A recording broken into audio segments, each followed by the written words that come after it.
Berkaitan dengan makna hijrah ini ya, makna hajaro tadi kan hajar itu maksudnya kan meninggalkan ya, memboikot, meninggalkan itu. Ini ada cabang turunan ya, hukum turunan tentang masalah seorang muslim menghajar. Kan mana hajar juga, menghajar, memboikot, mendiamkan, meninggalkan akhahu, saudaranya lebih dari 3 hari. Jadi dalam syariat Islam itu seorang muslim dilarang untuk mendiamkan, memboikot, meninggalkan, menjauhi saudaranya lebih dari 3 hari, lebih dari 3 hari tanpa alasan yang dibenarkan syariat. Ya, dalam sebuah hadis disebutkan la yahillu li muslimin ayah jura akhahu fauqa apa? Salat.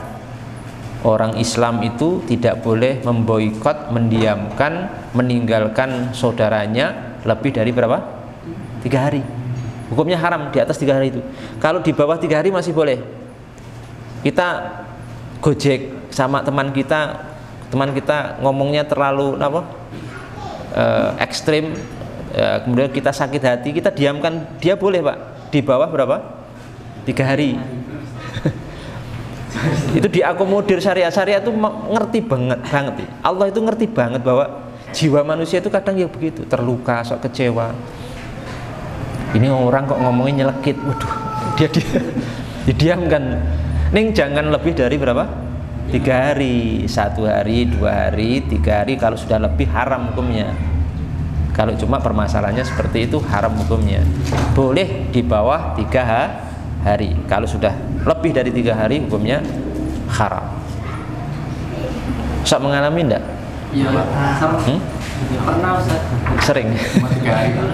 Ya, maksudnya pernah merasa disakiti, dikecewakan kan pernah kan? Iya. Ya, sering. Kok ya nyelekit ya? Itu apa nih? Enggak langsung, kalau langsung dimaafkan kok kayak enak men gitu ya. Kok gratis men gitu ya, didiamkan dulu untuk enggak, untuk memberikan ruang kepada jiwa kita itu butuh begitu, untuk dilampiaskan dulu, tapi jangan lama-lama ya. Cuma masalah sepele sampai mati, di bawah mati kan nggak boleh. Nanti di atas 3 hari itu 4 ke atas sampai kita mati itu dosa terus kita. Kalau masalahnya nggak jelas, masalahnya apa? Jangan-jangan cuma masalah dunia, masalah bagian apa, gara-gara masalah snack, masalah gojekan yang mungkin ekstrim, terlalu ngomongnya begitu sampai mati ini di bawah mati. Tidak boleh lebih dari 3 hari itu, tidak boleh. Termasuk begini, ini saya mau tambahkan ya. Jadi Muslim itu kan ikatannya la ilaha illallah kan, ya kan? Muslim itu ikatannya apa? Saya sama jamaah semua ini ikatannya apa? La ilaha illallah, kalimatut thayyibah, kalimatut azimah yang mempersatukan gitu, la ilaha illallah. Kalimat itu Pak, semua yang hadir sini kaya dan semua kaum muslim itu bersaudara karena sebab kalimat la ilaha illallah. Itu yang mengikat kita. Maka ikatan ini nggak boleh diputus. Persaudaraan ini nggak boleh diputus gara-gara hal-hal yang tidak jelas. Jangan sampai nanti kita mudah-mudah mengatakan, oh kamu bukan saudaraku, kamu sesat, kamu menyimpang, kamu pokoknya dihajar lah, diboikot, didiamkan, disalami nggak jawab, ketemu melengos. Sebab apa? Sebabnya nggak jelas, hanya masalah-masalah yang mungkin nggak jelas. Sebabnya mungkin beda pengajian, beda pengajian, beda ustadz, beda kelompok, beda afiliasi, beda organisasi. Bisa organisasi A sama B diem-dieman, beda pengajian diem-dieman, ustadznya beda juga diem-dieman. Ini fakta. Ini saya ngomong ini bukan sedang ngarang bebas. Saya bukan sedang ngarang, tapi fakta. Kemarin teman saya dosen di UNS cerita saya, mahasiswanya ini yang mendiamkan. Jadi tidak tahu ya apa skripsi begitu, Mahasiswanya masuk ke ruangan dosennya kan mau diuji, tidak mau salam Pak. Muslim, dosen teman saya Muslim juga, nggak disalami masuk. Terus ditanya, loh kenapa kamu kok nggak salam ke saya? Saya kan Muslim, kamu Muslim. Karena dianggap dosennya ini bukan termasuk saudaranya, dalam arti bukan termasuk golongannya. Beda pengajian, beda kelompok saja sampai seperti itu. Ini haram hukumnya. La ilaha illallahnya kemana? Kalimat yang paling besar, yang paling agung itu kemana? Dikalahkan oleh hal-hal yang kecil yang tidak jelas. Cuma beda kelompok, beda afiliasi, beda golongan, beda pengajian, beda ustadz. Bahkan beda hanya dalam masalah-masalah sebagian masalah agama yang masuk masalah-masalah khilafiyah istihadiyah. Yang tidak kunut mendiamkan yang kunut. Kan repot. Itu kan masalah khilafiyah.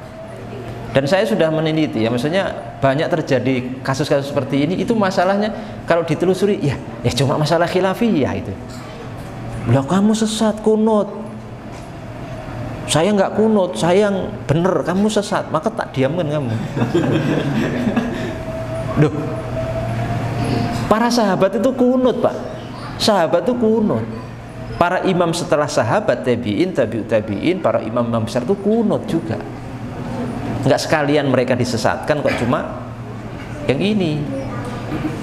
Jadi masalah mau kunut silahkan, tidak kunut tidak ada masalah, tapi yang rukun tetap, karena nanti kita terkena hadis tadi kan?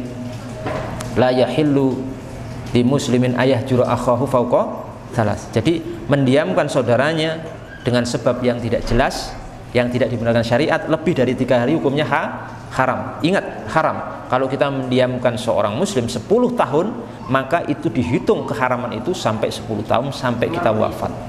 Na'udzubillah, khawatir kita nanti akan mendapatkan su'ul khatimah, akhir hidup yang jelek karena sebab tersebut. Ya, termasuk sekarang itu maaf sedikit lagi masalah gampang-gampang mentahdzir, gampang-gampang menyesatkan seorang muslim. Ujungnya cuma begitu. Jadi kerangka kita itu kerangka muslim, kerangka mukmin, kerangka la ilaha illallah. Jangan sampai kerangka besar ini, kerangka yang agung, keimanan, keislaman, kalimat thayyibah la ilaha dikalahkan oleh hal-hal yang kecil yang tidak jelas, masalah-masalah khilafiyah istihadiyah, masalah beda afiliasi, kelompok, ustadz dan lain sebagainya. Kita ini persamaan kita lebih banyak atau lebih sedikit? Lebih banyak Ustaz. Lebih banyak kan? Persamaan kita, rukun imannya sama kan? Sama. Rukun Islamnya? Sama. Ini kan sudah nggak bisa dikalahkan oleh apapun. Rukun imannya sama, rukun Islamnya sama, nggak bisa dikalahkan oleh apapun. 2 pokok besar ini. Kalau ada yang mengatakan ada yang lebih besar dari rukun iman dan rukun Islam, bisa dipastikan mesti salah, keliru. Karena nggak ada yang lebih besar daripada 2 hal ini yang di dalamnya ada kalimat thayyibah la ilaha illallah. Maka saya jamaah sekalian termasuk seorang yang saya sendiri pribadi saya itu begitu mudah untuk bersaudara dengan semua kaum muslimin, bisa bersosialisasi, berinteraksi, bersinergi dengan siapapun sepanjang dia masih muslim dengan usul yang sama ya, dengan usul yang sama, rukun iman, rukun Islam sama, itu adalah saudara kita.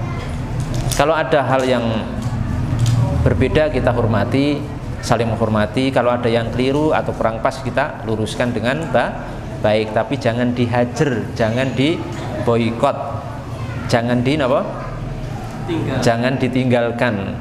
Ketemu di jalan apa?